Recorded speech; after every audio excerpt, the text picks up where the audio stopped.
Bro, akyat siguro tayo ng puno, bro. Ang problema lang, pag aakyat tayo, Lang na tayo. ang lakas ng hangin. Baka mahulog pa tayo Okay lang yung mahulog tayo doon sa tamang tao. sa kanya. Hindi lang yung iiwan tayo sa ano, Maling tao. maling tao ba? Yan ang goods. So ano ang plano natin? Aakyat pa tayo? Anong plano natin? Aakyat tayo? Akyat Bakit tayo? Hindi. lang ako sa baba.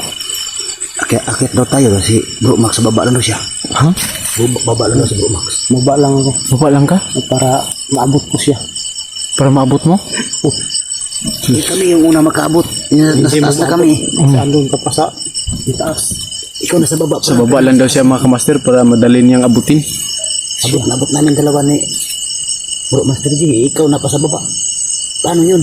Di na siguro tayo aakyat para mas dali nating maabot tayong tatlo. O, di ba? Pag dito ka sa Baba. pa, maabot mo agad. Andun ka sa taas. Hirap abutin yung mga ganyan pag nasa taas. Diba? Matataas na ano. Kaya mga kamaster, Ayun na. Hanap tayo nun. lakad muna kami para makapaghanap kami ng pwede namin pagpahingahan. Ta.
Yung mga master, umaga na pala. Tanghali na.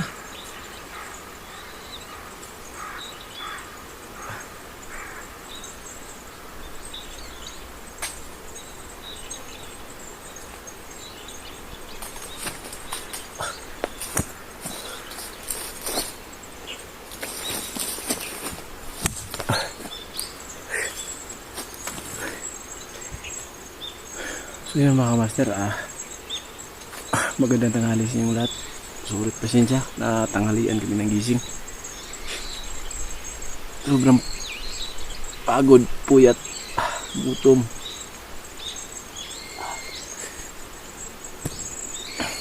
Diyan lang kami nakatulog. At saka si Tioso andun. At saka si Brumax nandun sa kabila din. Hindi kami nagkumpulang pagtutulugan kasi baka masilisihan kami. Hindi namin namalaya na tirik na pala yung araw. Sobrang pagod, na kasi kami nakatulog, mga around of 3 AM na. Yung madaling araw na talaga. Kaya, update lang kami sa aming ngayon. Ito yung sitwasyon namin dito sa tuwing kami papahinga. Ito yung laging namin. Lumalayan ko, basa na pala yung ko. Ulan siguro. Dami pang lamok.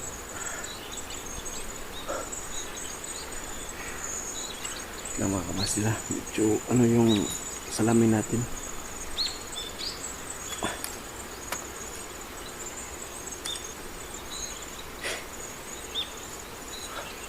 So yun mga master, Good morning. O magandang tanghali sa inyo lahat. Puntahan na natin yung puntahan natin yung kasama natin. Hindi malaya na anong oras na pala. Nagising kami. Tanghali na pala. Uy! Gising na ba yun pala mga master? Gising na pala siya, no? Kumusta ang tulog? Okay lang. Ikaw, kumusta? Alam, hindi ako masyadong nakatulog. Di ka yung pinag-usapan namin na aakyat kami sa taas ng puno, hindi na lang kami tumuloy para daw mas madaling maabot yung mga taong gusto daw ni Brad. Kaya, iwan ko kung saan to natulog kagabi. Hindi ko kang tulog. Diyan ako natutulog mga kamaster. At saka puntahan natin si Mr. Sontao, ano yung kalagayan niya. O malaki pa ba yung lagay o hindi na.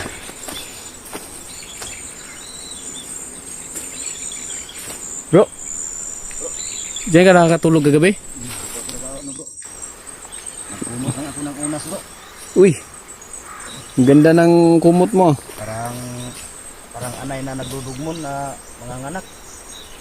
Hindi basta-basta yan ah. Parang wala yan sa Shopee ah. Ito yung kumot ko. Grabe no, walang lamok. Akala ko ba aakyat ka para mas madali kang ano? Hindi ano na lang ako. Dito na ako sa baba. Parang dali ko maabot. Ha? Kaya pala. Baba na lang ako. Naabot mo. Abot ko nga eh.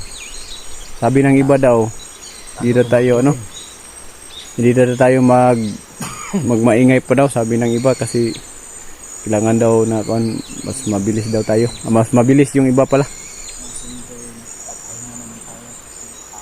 Yan yung iba na mabilis. So yun mga kamaster, diba yung kumot ni Misteryoso. Tingnan natin yung kang Bro Max, yung ano niya doon. Pag wala tong tinutulugan, sigurado nakasabit to sa puno.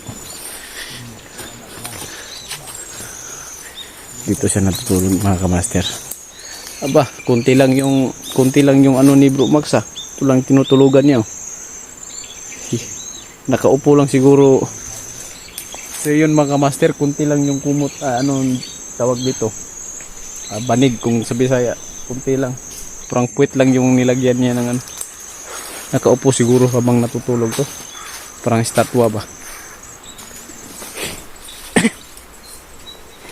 Parang may lagnat ako ah. Pero laban pa rin tayo.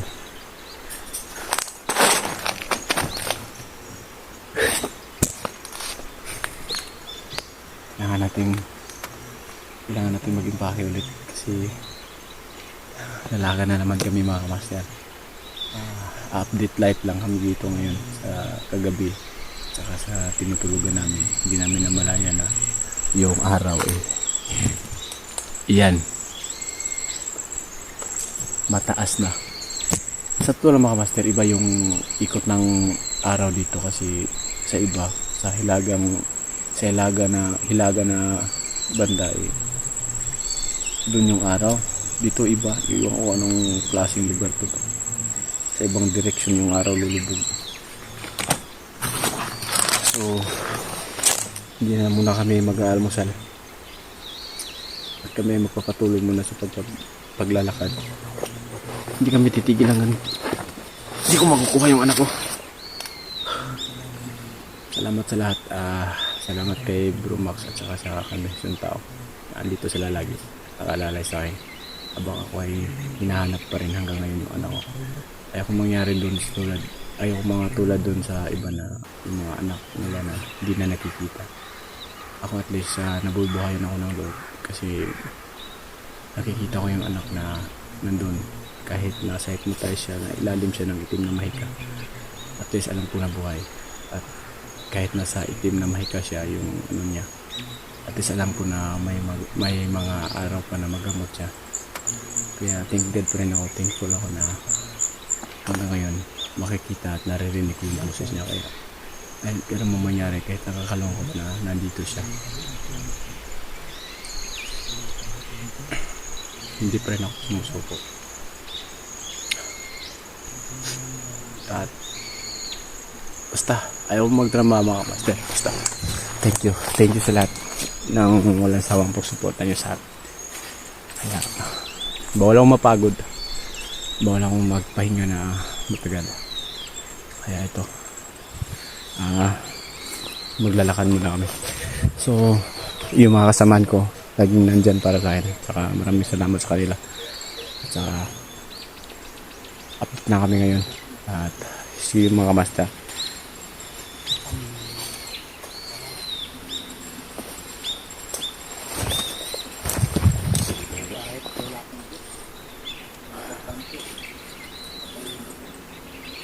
Tara.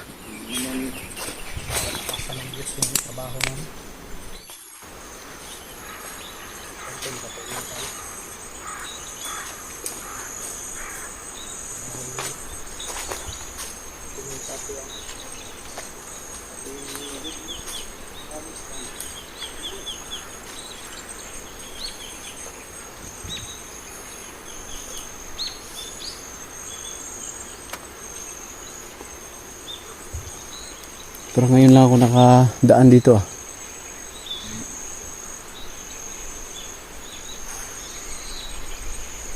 So yung mga master, parang iba yung location na dinadaanan namin.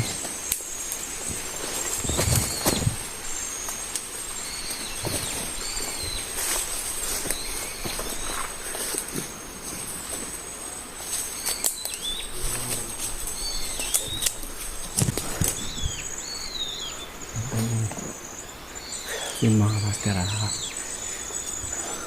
patuloy pa rin kaming naglalakad.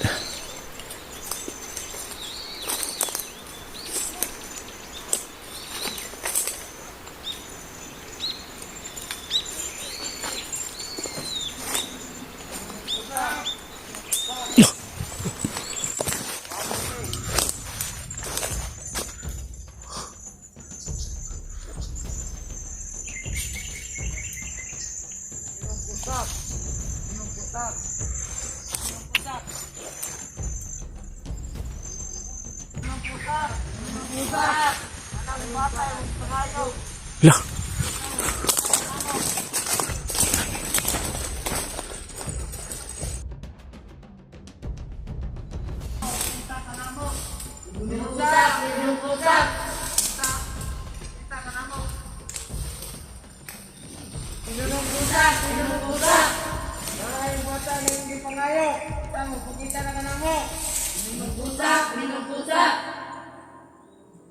Karena yung bata yang di pangayo, utang yung pagkita ka na mo.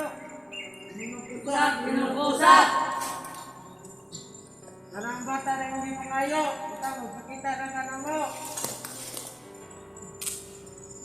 Minumpusak. Karena yung bata yang di pangayo, utang yung pagkita ka na mo.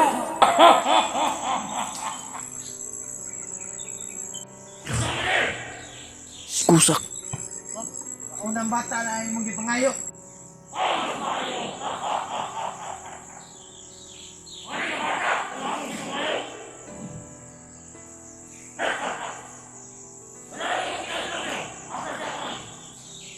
Last video.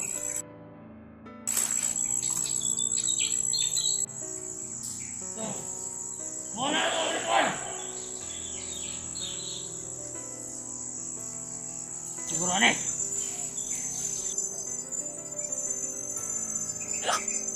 Wala.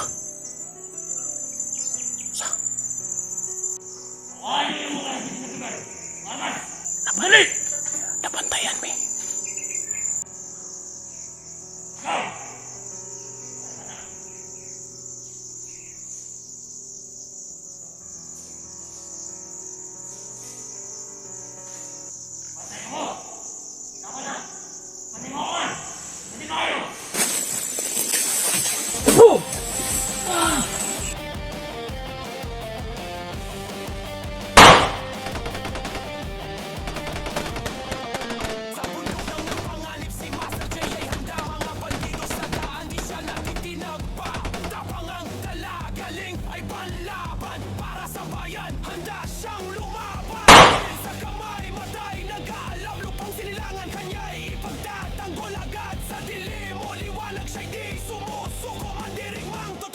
Saan mo dinala yung anak ko? Nababasa na kung dala yung mga anak! Ako rin ang kabalo!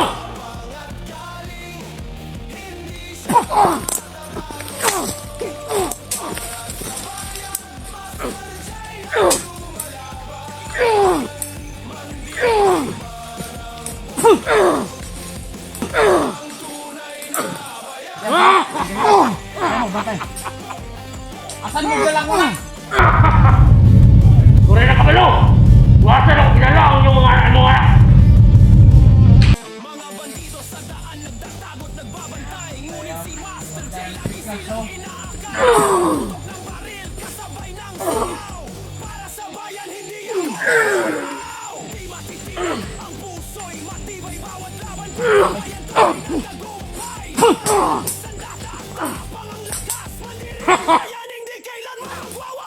Paggitik!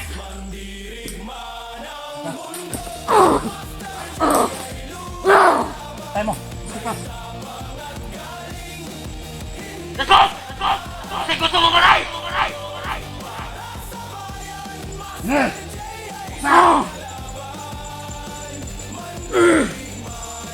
Bidaw. Sige. Arong kusak! Red!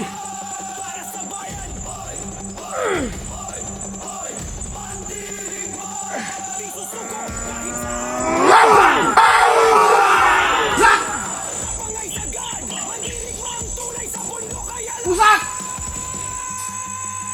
Lawan ka kusak!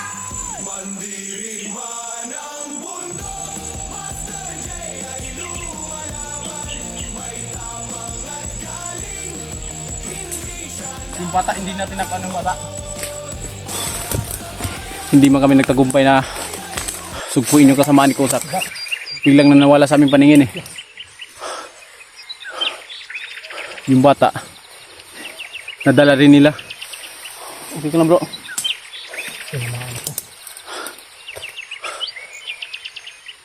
Hindi pwedeng anuhin namin yung mga tao ni Kusak. Sobrang lakas. Buti na lang hindi natuloy yung alay nila. Iba talaga yung binigay ni Lulu Gimo sa amin. Sobrang effective.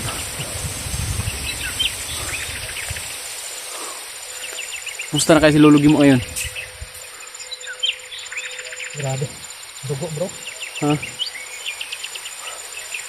Tamaan ka? Kago. Grabe yung ano, yung lakas ng ano, espada niya. Tamaan pala si Bumax. Hindi pa tinabla ng ano, barin. Okay lang to. Kaya ko to. Lalayan mo ng orasyon. So yun mga kamaster, hindi man kami nagtagumpay sa ano, pagpugso sa pagsugpo sa ano ni Kusak, pero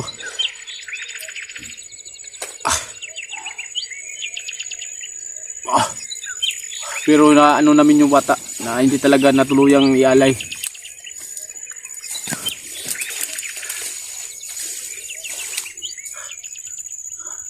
Alain mo, biglang nawala si Kusak sa ano.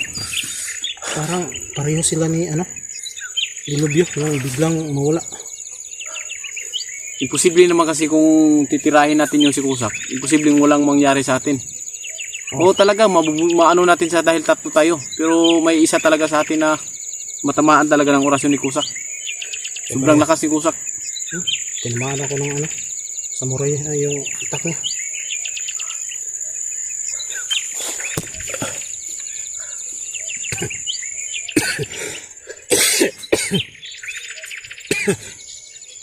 Kira ka bro. Ano, Nga lang. malakas yung ano ni tatay. Yun. Tatay Gimo. Taos puso kami nagpapasalamat sa binigay mong At hindi ka namin pababayaan. anting-anting. Malaking tulong sa amin to. Lahat ng mga nangyayari dito sa amin na pwede kami mapahamak. Pero dahil sa tulong ng binigay mo na ano, anting-anting, na ano kami dito sa mga kapahamakan. Salamat sa paggabay mo sa amin, Tatay Gimo. Kahit na si Bro Max ay natamaan ng ano, yung dala ni Kusak na iwan ko kung samurai ba yun o Parang itakbo na. parang itak, pero iba yung ano niya, may mga mahikang itim din yung itak na yun. Kasi sa bawat na igagalaw na yung itak, parang yung hangin. Iba yung ano ng hangin. Buti andun kayo sa tuliran ko.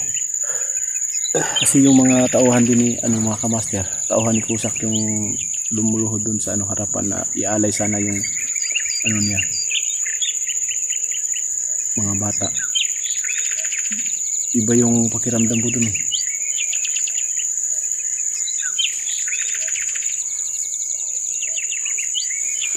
Ano yan bro? Hindi yan ano? Paslaw. Yung nasa ano? Hindi. Ano? Sundan natin? Po? Ha? Sundan natin yung ano? So yun. Kailangan namin sundan yung bata. Magbaka sakali kaming maabutan pa namin.